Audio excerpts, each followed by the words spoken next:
Oramos, hermanos.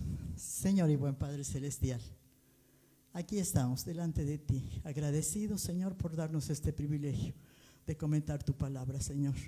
Te pedimos, mi Dios, que tú des la enseñanza y que llegues hasta el corazón, Señor, para cubrir alguna necesidad espiritual que haya en cada uno de nosotros. Te lo ruego y te lo pido en el nombre precioso de nuestro Señor Jesucristo. Amén. Sentados, hermanos.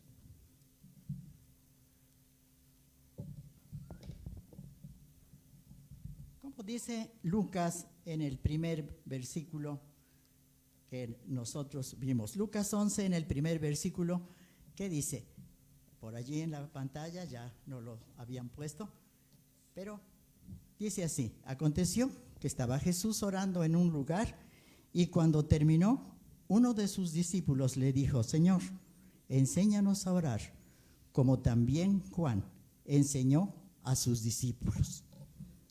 Hermanos, tanto Lucas 11 como Mateo 6 tienen el mismo pasaje, nada más con una pequeña variación, y estos dos pasajes bíblicos tienen el mismo título: Jesús y la oración.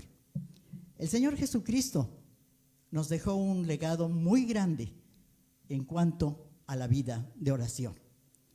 La oración, sabemos que es un medio de gracia por el cual tenemos acceso al Padre Celestial, donde nosotros buscamos la compañía del Padre para platicarle nuestros problemas, nuestras inquietudes, nuestras dudas, nuestras angustias, nuestras necesidades y nuestros sufrimientos, y por supuesto también nuestros pecados, para poder recibir ese perdón que solo Dios nos puede otorgar.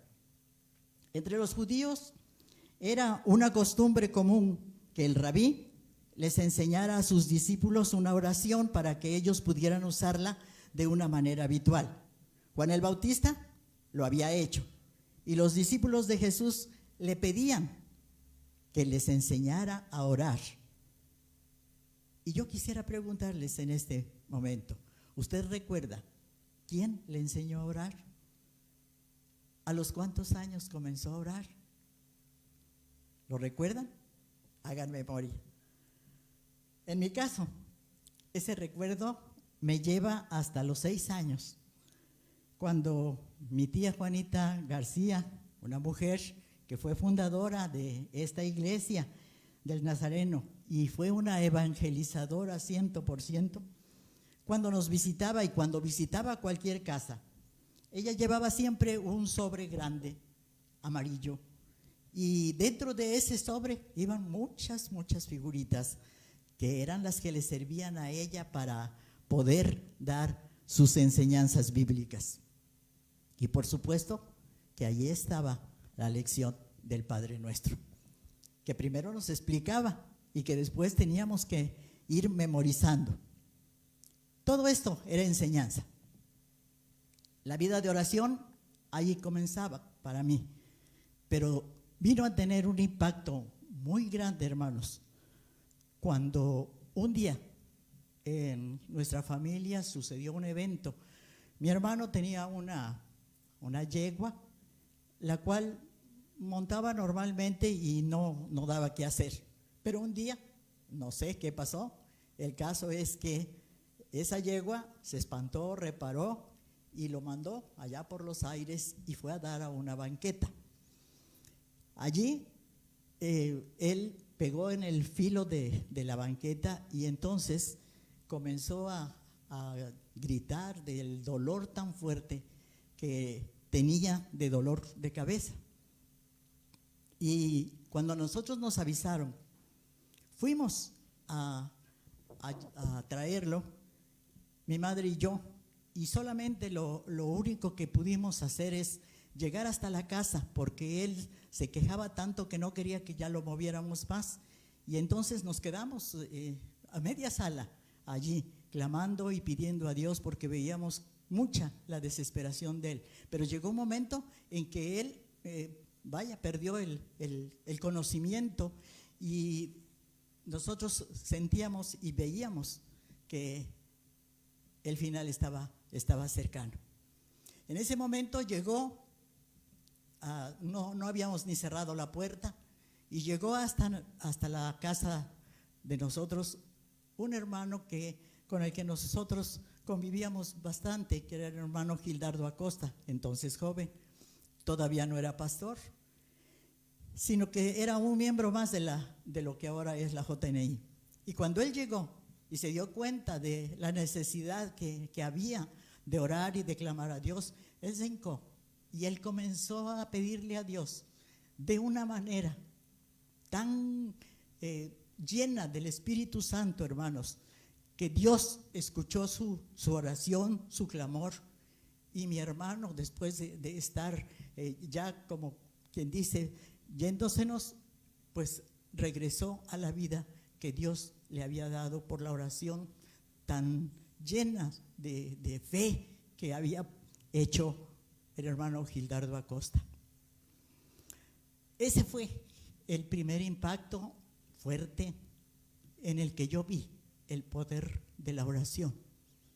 Y de ahí en adelante yo supe que podía acudir a Dios en enfermedades y en todas las situaciones, porque Él escuchaba a sus hijos en sus peticiones.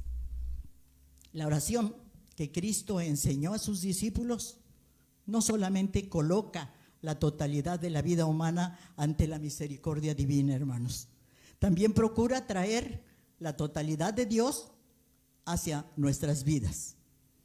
Esta oración empieza diciendo: Padre nuestro que estás en los cielos, santificado sea tu nombre. Desde el principio del tiempo, Dios quería tener una familia. Por eso creó a Adán y a Eva. La entrada del pecado fue la que cambió todo, y Dios y su creación quedaron separados. Fue cuando se hizo necesario la venida de Cristo para reconciliarnos con el Padre a través de su sangre preciosa derramada en la cruz del Calvario. Y al aceptar nosotros a Cristo como nuestro Salvador, nos hacemos sus hijos y ya le podemos llamar Padre nuestro. Dios es nuestro Padre mediante la fe en su Hijo Jesucristo. Al decir: santificado sea tu nombre, estamos reconociendo la santidad de Dios, su naturaleza, su carácter. Y todo esto es porque nosotros sabemos a través de su palabra que dice: no hay santo como Jehová, porque no hay ninguno fuera de él. Y sobre este reconocimiento, hermanos, debemos nosotros alabar a Dios tan solo por nuestra salvación, porque hemos pasado de muerte a vida y le adoramos porque Él es santo. Al decir: venga tu reino, hágase tu voluntad como en el cielo, también en la tierra, lo que estamos haciendo al decirlo es establecer el reino de Dios aquí en la tierra, pero también declaramos que su reino vendrá un día y su voluntad será hecha en el cielo y en la tierra y en nosotros mismos. Por eso, hermanos, debemos orar para que Él gobierne nuestras vidas, controle nuestra vida, la de nuestra familia, la de nuestra iglesia y la de nuestra nación. Y ahora más que nunca, hermanos, porque debemos pedir por nuestro México, ya que la magnitud del pecado en el mundo es alarmante. Hay una gran decadencia moral y espiritual. El pecado está fuera de control. Y nosotros vemos que hay una esperanza también, aun cuando está aparentemente perdida la humanidad. Dice la palabra de Dios: si se humillare mi pueblo, sobre el cual mi nombre es invocado, y oraren y buscaren mi rostro y se convierten de sus malos caminos, entonces yo oiré desde los cielos y perdonaré sus pecados y sanaré su tierra. Y esta es la esperanza, hermanos, si nosotros oramos por nuestro México, nuestra familia, nuestra iglesia y nuestra persona. La siguiente parte de esta oración del Padre Nuestro dice: el pan nuestro de cada día, dánoslo hoy. Sabemos, hermanos, que la voluntad de Dios es darnos el sustento diario. Cada día Dios pone en nuestras mesas siempre algo para comer. Nunca, ¿verdad?, nos hemos quedado sin comer. Yo creo que Él siempre provee en nuestros hogares y en nuestras familias. Él siempre es un proveedor. Y si, hermanos, el día, yo no sé si a ustedes les ha tocado, a mí ya me tocó muchas, 2, 3, 4 veces, cuando pensamos que no tenemos dinero para comer, Dios provee. Dios provee, y grande y abundantemente. Ese día que nosotros pensamos que no tenemos dinero para comer, para comprar lo necesario, ese día Dios pone en el corazón de alguien que va a compartir con nosotros algo para comer, y ese día comemos mejor. No sé si les ha pasado, pero esto es una realidad. Y si Él provee, hermanos, también debemos de tener en cuenta que dice el Salmo 37, joven fui y he envejecido y no he visto justo desamparado, ni su descendencia que mendigue pan. Y esto es una promesa y es una realidad en nuestras vidas como cristianos. Después la oración dice, perdónanos nuestras deudas, como también nosotros perdonamos a nuestros deudores. El perdón, hermanos, es una clave importante para alcanzar la victoria espiritual. La falta de perdón ocasiona que muchas oraciones no lleguen hasta Dios, se queden en el espacio. El perdón primero debemos pedírselo a Dios, pero después debemos perdonar a las personas que de una manera consciente o de una manera inconsciente nos ha dañado. Y perdonamos, hermanos, tantas veces como querramos que Dios nos perdone a nosotros.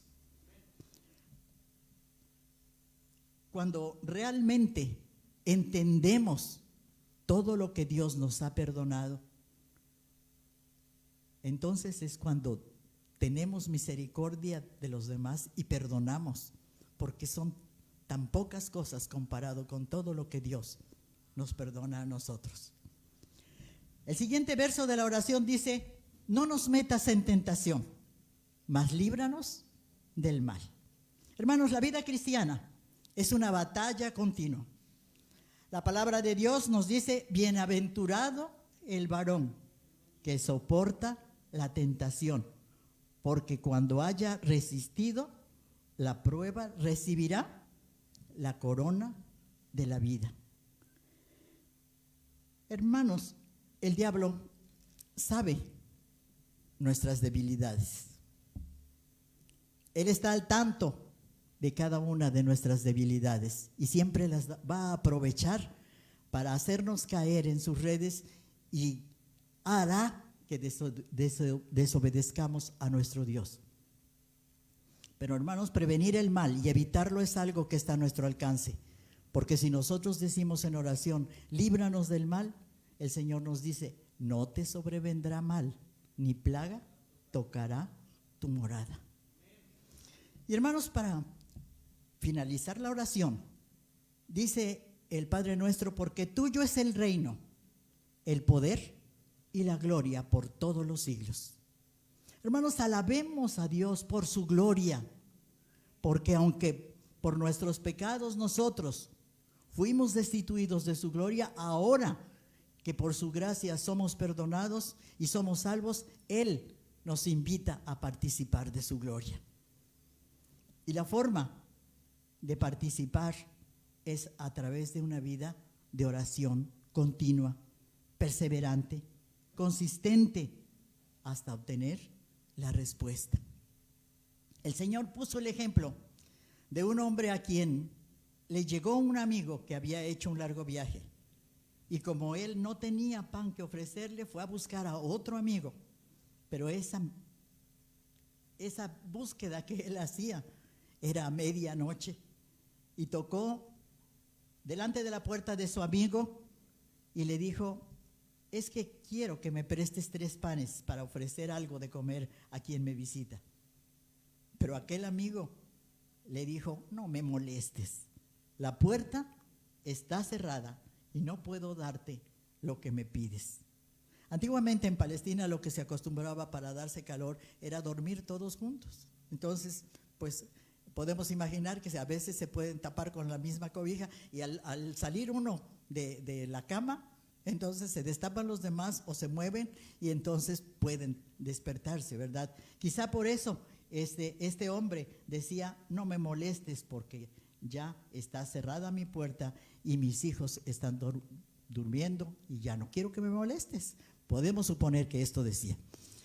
Y la situación es que el hombre que estaba afuera seguía tocando, porque no había otra manera de obtener los panes que él necesitaba para su amigo que había venido de lejos. Y ya de un poco de mal humor o mucho de mal humor, aquel hombre se despierta, no se despierta, sino va hasta la puerta y le entrega los 3 panes. Por su impertinencia, por su consistencia, por lo que ustedes quieran, pero él recibió la respuesta. El Señor dice en su palabra: pedid y se os dará, buscad y hallaréis, llamad y se os abrirá, porque todo aquel que pide recibe, y el que busca halla, y al que llama se le abrirá. Gracias a Dios, porque sabemos que esta es una promesa que Él cumple cuando nosotros tocamos ante su trono de gracia. Y el Señor también recuerda que si los padres terrenales ante las demandas de sus hijos les dan buenas dádivas, cuánto más nuestro Padre Celestial dará lo mejor de Él, hasta el Espíritu Santo, a quienes así se lo pidan. Dice Primera de Juan 5:14, y esta es la confianza que tenemos en Él, que si pedimos alguna cosa conforme a su voluntad, Él nos oye. Y si sabemos que Él nos oye en cualquier cosa que le pidamos, sabemos que tenemos las peticiones que le habramos hecho. Así que siempre habrá respuesta de parte de Dios para nosotros, hermanos. Pero a veces, hermanos, no será de acuerdo a como nosotros queremos o pedimos. Como Dios, como buen Padre, sabe lo que sí y lo que no nos conviene. A veces la respuesta de Dios será sí, pero otras veces será no, como decía nuestro hermano Hugo en su testimonio. Recordemos también al apóstol Pablo, un siervo de Dios, un guerrero en la oración, pero pidió a Dios por su sanidad para que desapareciera ese aguijón que él padecía. Y Dios le respondió: bástate mi gracia, porque mi poder se perfecciona en la debilidad. Y la reacción del apóstol fue: por tanto, de buena gana me gloriaré más bien en mis debilidades, para que repose sobre mí el poder de Cristo. Qué hermoso cuando aceptamos la voluntad de Cristo y no lo cuestionamos. Qué hermoso cuando sabemos que Dios es soberano y que Él es el que tiene el control de todo, y nosotros no tenemos por qué oponernos a su voluntad.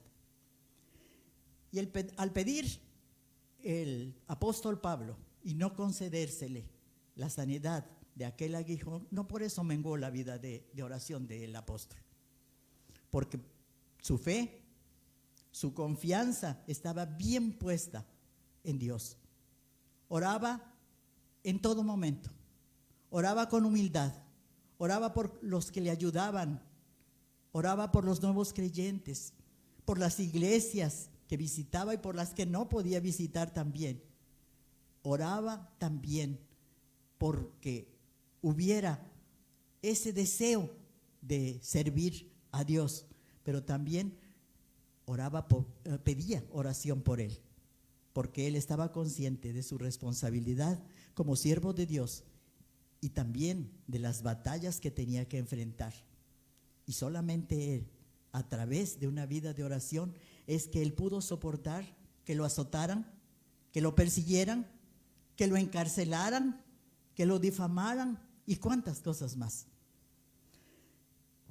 Su apostolado fue muy difícil, pero fue muy fructífero en el Señor, por su consagración al Señor.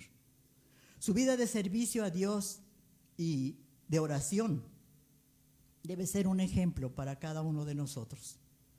Debemos de seguir el ejemplo de ese siervo de Dios para hacer frente al pecado que actualmente, hermanos, se ha multiplicado, pero de una manera espantosa, porque Satanás no duerme. Él cada vez va ganando no solo terreno, sino más personas. Imagínense que precisamente este día en Catemaco se realizará la primera misa satánica a campo abierto, porque van a hacer la misa donde va a ocupar o construir la primera iglesia satánica. Díganme ustedes si Satanás no ha avanzado. Y nadie puede parar esa construcción que ya está en puerta, porque se amparan los líderes satánicos en la Constitución y en la libertad de cultos. Así que, hermanos, todavía vienen tiempos más difíciles para poder nosotros hablar del Evangelio y que las personas crean, porque desafortunadamente la gente busca la novedad, busca lo desconocido y van a ser presa fácil para convertirse al satanismo, porque nosotros estamos viendo que nuestro México es un México decadente en moral y en lo espiritual. A nosotros, hermanos, como iglesia, nos corresponde orar por nuestras familias, para que Dios cuide a nuestras familias y las personas no caigan en garras del enemigo, quien siempre va a disfrazar el pecado. No debemos dormir en nuestros laureles, hermanos, en nuestra comodidad. No nos debemos entretener en las cosas materiales, porque los tiempos son malos, son difíciles, sino que tratemos de que bajo la unción, bajo la oración, bajo el ayuno, bajo la intercesión, trabajemos fuerte para que Dios ponga un alto al enemigo. Romanos 8:26 dice: y de igual manera el Espíritu nos ayuda en nuestra debilidad. ¿Qué hemos de pedir como conviene? No lo sabemos, pero el Espíritu mismo intercede por nosotros con gemidos indecibles, y debemos echar mano de nuestras oraciones en el Espíritu para que unidos, hermanos, podamos contrarrestar las fuerzas del enemigo. Yo creo que es un tiempo, hermanos, para que oremos porque el pueblo de Dios sea guardado del mundo, para que los niños, los adolescentes y los jóvenes sean protegidos de la maldad del mundo digital, para que el Espíritu Santo descienda sobre todos los cristianos, para que nuestra fe no sea movida por nada ni por nadie, para que surjan más siervos de Dios y para que Dios cuide y proteja a los pastores y a los líderes, para que surjan más obreros, hermanos, para que Dios nos dirija y nos inspire para llegar con su palabra hasta los más necesitados. Esta es la tarea, hermanos, un poquito de lo tanto que tenemos que hacer. ¿Les parece si oramos, hermanos? Venimos al altar y pedimos por estas situaciones, por estas cosas que ahorita deben de tener prioridad en nuestras oraciones. Y yo pido al pastor que él sea el que pida por esto que hemos puesto delante de Dios y delante de ustedes, para que el pueblo de Dios sea guardado y por todas las peticiones que he dicho en esta noche, y que Dios bendiga su palabra.